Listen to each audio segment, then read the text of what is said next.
नमस्कार दोस्तों, Hindi short hand coaching में आप सभी का स्वागत है। आज हम लोग औद्योगिक क्रांति के विषय पर 400 शब्दों की डिक्टेशन 80 शब्द प्रति मिनट की स्पीड से लेने जा रहे हैं। डिक्टेशन 5 सेकंड के बाद स्टार्ट होगी, तब तक के लिए आप लोग तैयार रहें। स्टार्ट। भारी उद्योग मंत्रालय द्वारा आयोजित सम्मेलन में पिछले दिनों प्रधानमंत्री का संदेश पढ़ा गया। संदेश था कि भारत पूरे विश्व में चौथी औद्योगिक क्रांति का नेतृत्व करेगा। भारत बहुत बड़ा देश है, युवा देश है। इसकी 140 करोड़ जनता में से आधी कार्यशील है। इसके बलबूते और इतनी भारी जनसंख्या से पैदा होने वाली मांग तथा एक ऐसे शासन के बलबूते जो पूरी तरह से न केवल स्थिर बल्कि उसमें तत्काल निर्णय लेने की क्षमता भी है, पूरे विश्वास से कहा जा सकता है कि भारत विश्व की चौथी औद्योगिक क्रांति का नेतृत्व करेगा। यह सब जानते हैं कि आज तक भारत विश्व की ऐसी किसी औद्योगिक क्रांति का नेतृत्व नहीं कर सका है, मगर पिछले दिनों सुशासन और प्रतिबद्ध प्रशासन के कारण जो परिवर्तन आए हैं वे बता रहे हैं कि भारत न केवल अपने देश बल्कि पूरे विश्व में औद्योगिक क्रांति का नेतृत्व कर सकता है।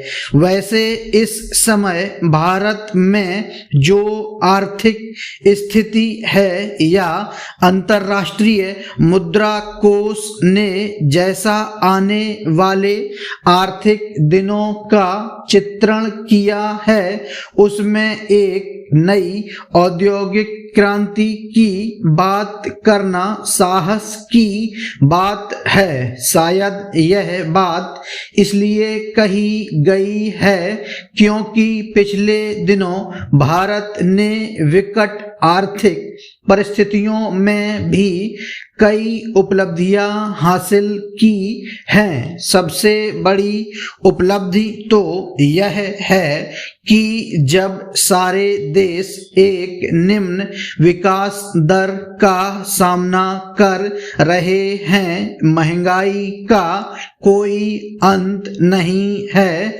निवेश प्रोत्साहित नहीं हो रहा है, मंदी लगातार बढ़ती जा रही है और उसका मुकाबला करने वाली आर्थिक नीतियां विफल हो रही हैं, तब भी भारत ने अपनी आर्थिक विकास दर को 7% के आसपास बनाए रख कर सबसे तेज आर्थिक विकास दर प्राप्त करने वाले देश के रूप में पूरे विश्व को चमत्कृत कर दिया है। इसके अलावा भारत का भरोसा है कि उसकी कर राजस्व संग्रह नीति बहुत सफल रही है और इसके कारण एक देश एक कर की उसकी क्रांतिकारी योजना यानी जीएसटी 1 लाख करोड़ रुपए के प्रारंभिक लक्ष्य को पार करके पिछले 7 महीने से 1.40 लाख करोड़ रुपए से ऊपर जा रही है। खजाने के भरने की इस सफलता में अंतर्राष्ट्रीय स्तर पर कच्चे तेल की कीमतों में कमी के बावजूद भारत ने जन सामान्य के लिए इसकी कीमतों को नहीं घटाया, बल्कि इससे पैदा होने वाले लाभ पर आकस्मिक लाभ कर लगाकर भी अपना खजाना भरा है। साथ ही पेट्रोल कंपनियों के नुकसान की भरपाई करने की कोशिश की है, इसलिए उसे अपने खजाने में बढ़ोतरी की स्थिति नजर आती है। स्टॉप।